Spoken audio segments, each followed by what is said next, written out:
This is a Radiological Defense operations room, a nerve center for survival, which we hope we will never have to use.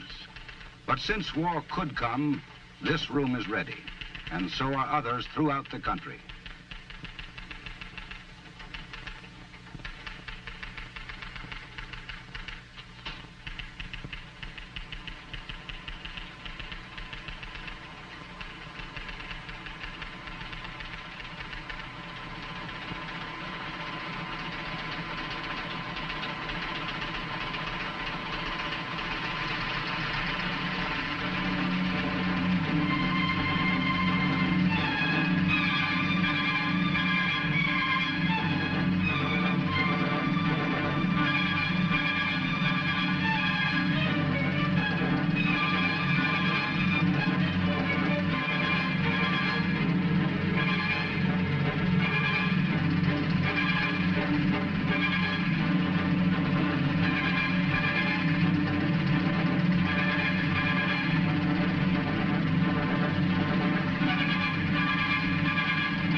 Radio. Louisville, 740 Zebra, thanks. 5 megaton producer. The USA, almost 3.5 million square miles. And at the other end of our scale of size, tiny dust-like particles. They too have a name. And the name is fallout, radioactive fallout. A large-scale nuclear attack on the United States could produce a patchwork pattern of fallout covering 2/3 of the nation, more than 2 million square miles in a single day. In this 2 million square miles, more than 100 million people living well beyond the destructive range of blast and heat could be subjected to dangerous or deadly amounts of radiation from fallout.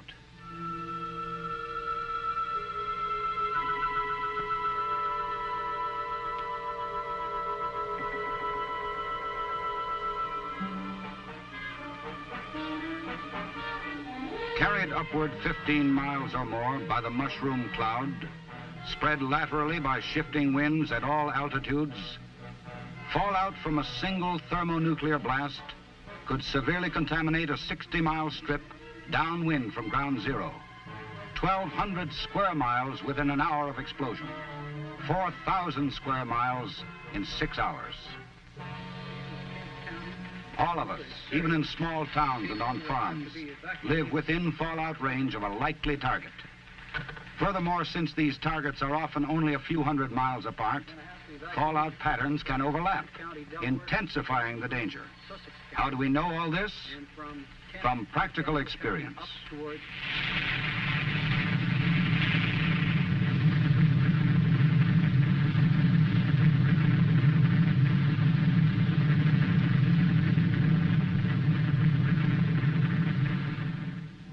A thermonuclear test in the Pacific in 1954 produced a highly contaminated area 20 miles upwind and 220 miles downwind, with a variable width up to 40 miles, large enough to reach from Washington, D.C. to New York City, along the densely populated eastern seaboard.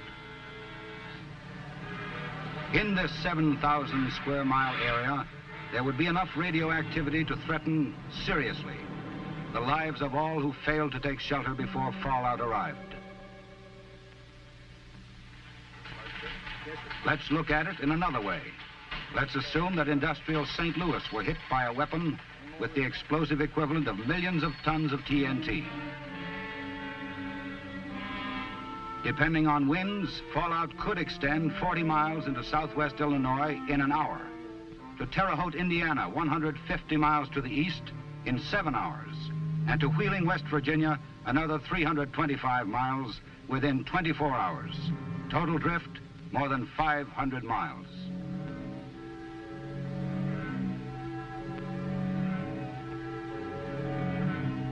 Civil defense tests have brought the problem into sharp focus. In one exercise, an imaginary force of 500 bombers severely damaged this country's key industries. Yet, effects from fallout posed a more serious threat to the nation's survival than did the devastating but more localized effects of blast and heat. Let's examine some of the problems. Although most sources of water are located well outside of big cities, the wide drift of fallout could cause serious contamination of our surface water supplies. Fallout from a nuclear attack could gravely affect the nation's agriculture. Food supplies in fields or in open storage could become dangerously contaminated. Possibly they could be recovered for later use. But what about future harvests? They too could be dangerous if grown in seriously contaminated soil. Cattle, horses, and sheep might have to be kept out of pastures for a long time.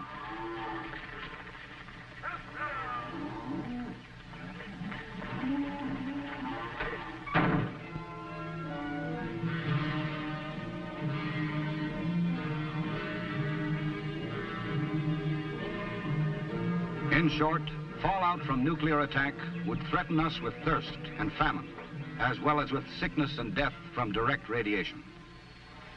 That is why our survival as a nation can depend on how well we prepare to defend ourselves against radioactive fallout. And there is a defense against fallout. Before we examine our radiological defense programs, let's take a look at the basis of the problem. As every youngster learns today, there is nothing new or mysterious about radiation. A Roentgen, which we call an R, is a standard unit for measuring radiation. In an average lifetime, a human being is exposed to perhaps a dozen Roentgens. This exposure comes from natural radioactive elements in the Earth and cosmic rays from outer space. The human body withstands continued exposure to small radiation doses. It is when the rate of delivery is high, or the total dose in a short period is large, that recovery cannot keep pace with damage. Exposure of the whole body in a short time to 600 or more Roentgens of radiation will almost certainly be fatal. People receiving 200 Roentgens or more in a short period of time will get radiation sickness. Those receiving 600 or more in a short period of time will die. For your protection, shelter is the answer, since highly dangerous doses can be produced by fallout radiation. This is what happens. 3, 2, 1. Fire!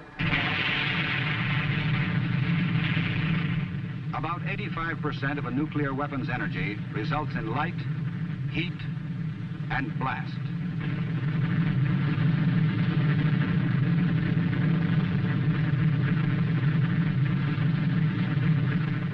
But 15% of the released energy is radiation. This is of two types. The first, initial radiation, is emitted from the fireball shortly after detonation. Since for large weapons it generally does not spread beyond the blast area, initial radiation is of minor concern in the overall problem of radiological defense. It is the second type, residual radiation, that creates the fallout problem. Its production can be described simply.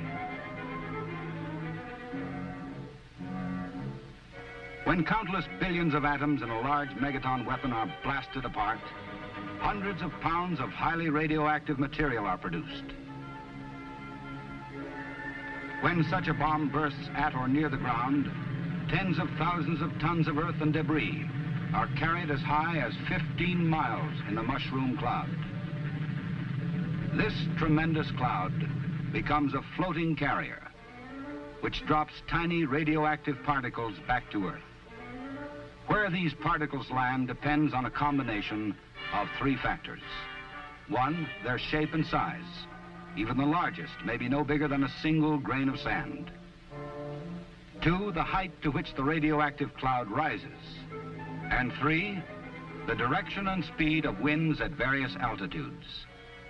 Fallout deposit resulting from the combined effects of these conditions is generally divided into 3 categories: close in, intermediate, and delayed.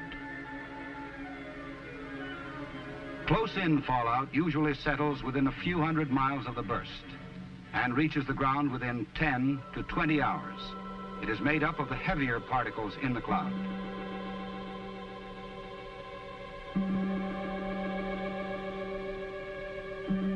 Intermediate fallout descends within a few weeks of the detonation. Since the particles are small, they remain in the air for weeks, covering many thousands of square miles. Sometimes they are driven to Earth by rain or snow. Delayed fallout is composed of very small particles that may drift completely around the Earth several times and may not descend for months or years. Radiological Defense personnel, RADEF personnel for short, are primarily concerned with close-in fallout. As you can see, close-in fallout is our real problem in radiological defense. And the problem becomes even more complicated because the speed, range, and direction of fallout depend upon ever-changing wind and weather conditions. Large particles fall fast and land relatively near ground zero. Smaller particles fall slowly, land further away. Winds, which vary at all altitudes and seasons, affect the pattern of these deposits. With winds variable at different altitudes, the spread of fallout will result from the effects of all winds acting upon it. For this reason, radiological defense officers cannot use surface wind direction alone as a basis for forecasting fallout.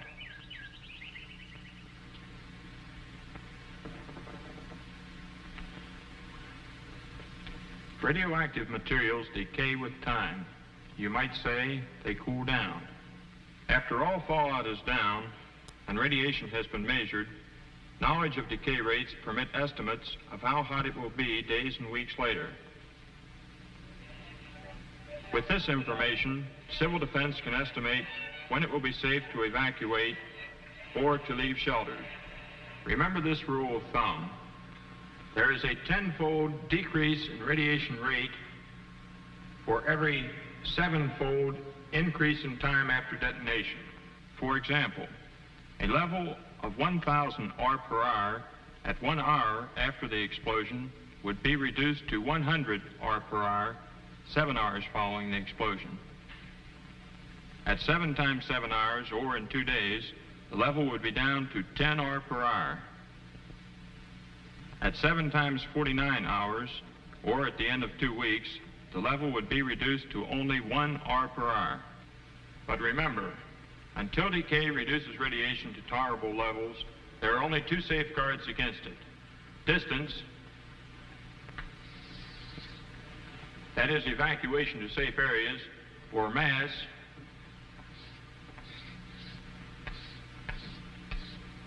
which is shelter.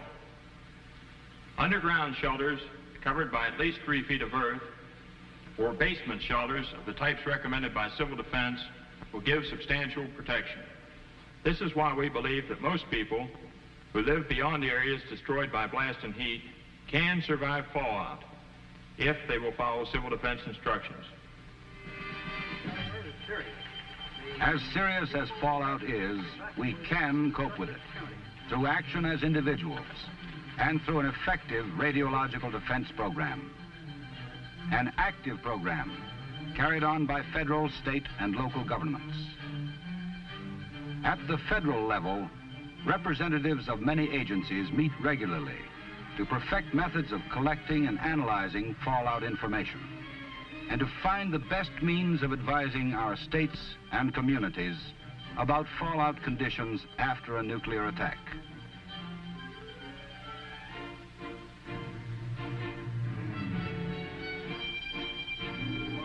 An important part of the Radiological Defense program is a series of monitoring networks stretching across the country. A combined system of federal, state, and local stations, thousands in all, which will gather information on radiation levels as soon as fallout begins to spread downwind.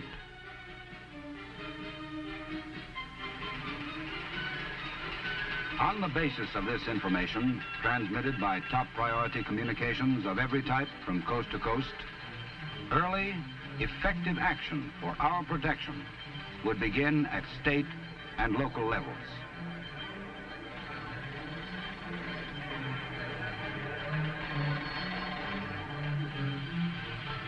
In some cases, evacuation.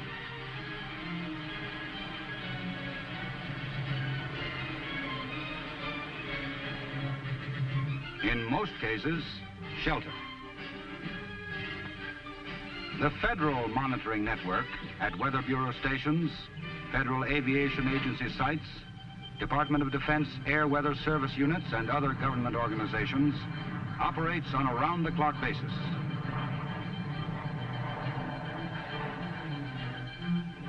At every level of government, radiological defense units are being equipped and trained to act.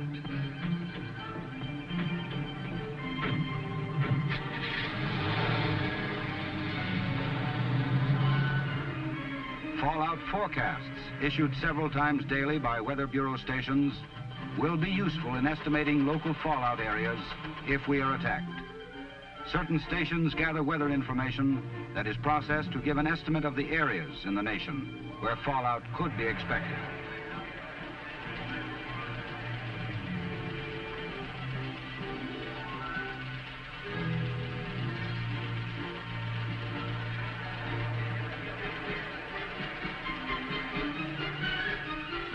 Sent over a vast teletype network to civil defense and other offices throughout the nation, the coded information is charted on maps to show sections threatened by fallout.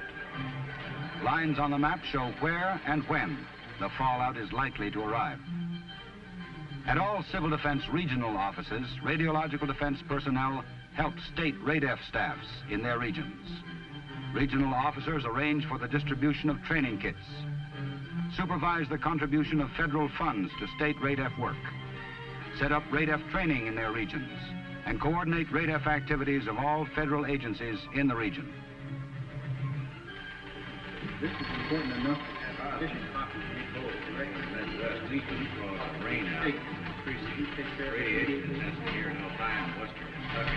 After an attack, the regional RADEF staff will collect, analyze, and evaluate all fallout information received from the states, and will coordinate the flow of information to and from federal and state control points.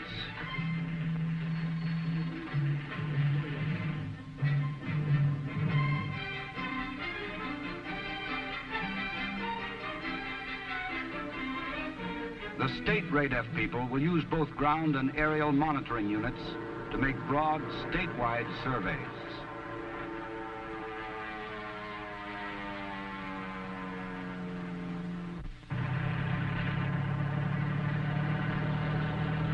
Entire highway systems and key transportation routes, major industrial and supply sites, as well as urban and rural areas, will be checked as rapidly as personnel safety permits.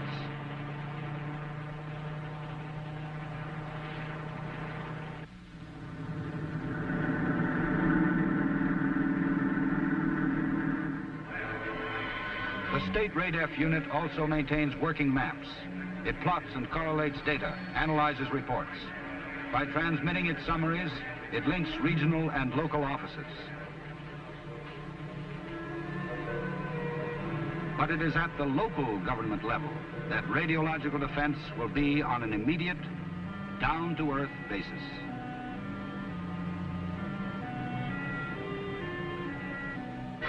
Local RADEF will perfect and test detailed plans for operations. Keep all equipment in readiness condition. Train and rehearse operating crews so they too will be ready. It will set up communications between its units and for liaison with state RADEF organizations.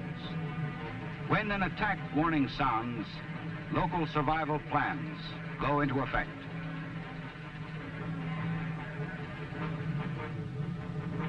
Monitors will report to their stations.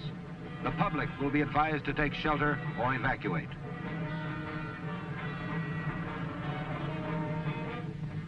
After attack, first reports of radiation measurements will come from sheltered monitoring stations. As soon as radiation levels permit, police, firemen, highway maintenance men, conservation officers, everyone trained to use survey meters will begin the vital work of getting detailed data to control centers.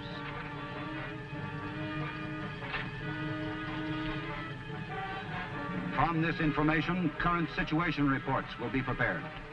Using these reports, RADEF officers can answer urgent questions raised by local authorities. Can short survival missions be undertaken? Is our water safe? What roads are safe? Are feed, livestock, and crops contaminated? When can emergency teams begin decontaminating and reclaiming property?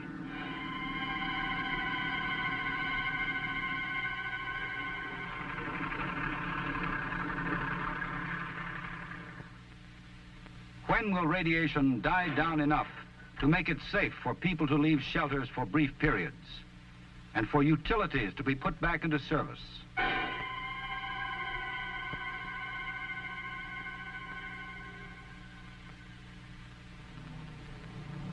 Survival of whole communities can depend on the accuracy of answers given to these questions.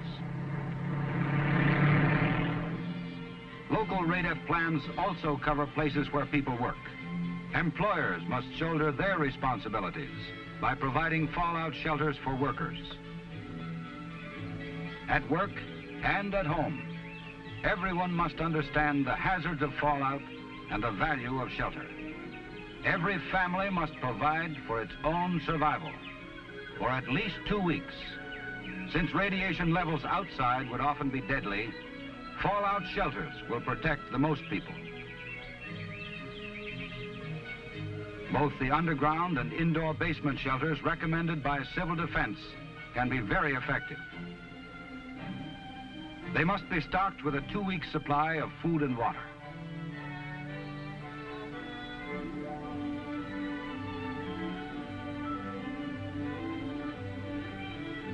First aid supplies, flashlights, and a battery radio with Conelrad frequencies 640 and 1240 clearly marked on the dial should be included.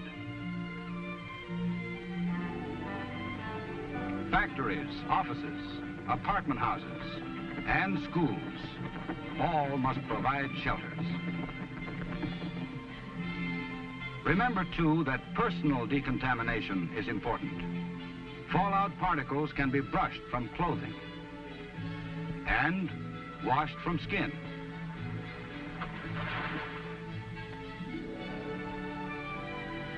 All in all, a big program. Some of it in being, some under development.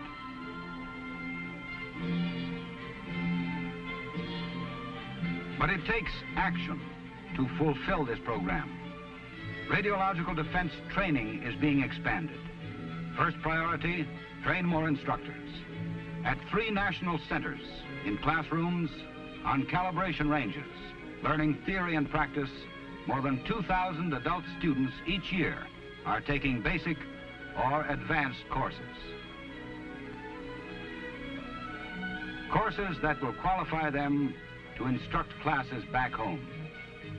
A total of 600,000 monitors must be trained to make radiological defense effective in every community. To support this program, radiation survey meters are being distributed widely. These instruments, which measure radiation levels in terms of Roentgens or milliroentgens per hour, are the backbone of radiological defense. In addition to survey meters, dosimeters, instruments which measure total doses of radiation, are being distributed to the states and federal agencies. Radiological defense instrument kits for use in science classes are being distributed to 15,000 high schools throughout the nation. With the aid of this equipment, our young people will acquire a better understanding of radiation and will be better prepared to contribute to the nation's RADEF effort. Improved radiation measuring instruments and multiple-purpose computers are being designed, built, and tested. An intensive public education program to tell the American people about radioactive fallout and shelter is underway. For it is an informed public that will mean the difference between success and failure in meeting this threat. Informed people in homes and factories and offices must know their personal responsibilities for shelter and protection. Informed officials at all levels of government, from Washington, D.C. to the smallest town council, must understand the RADEF program and help make it work if the people of the nation are to survive.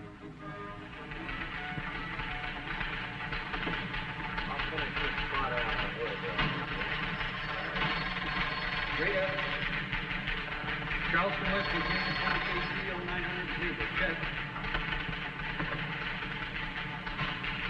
Our efforts now to build a workable radiological defense will pay off richly by helping to deter aggression and by saving countless lives if nuclear attack should come.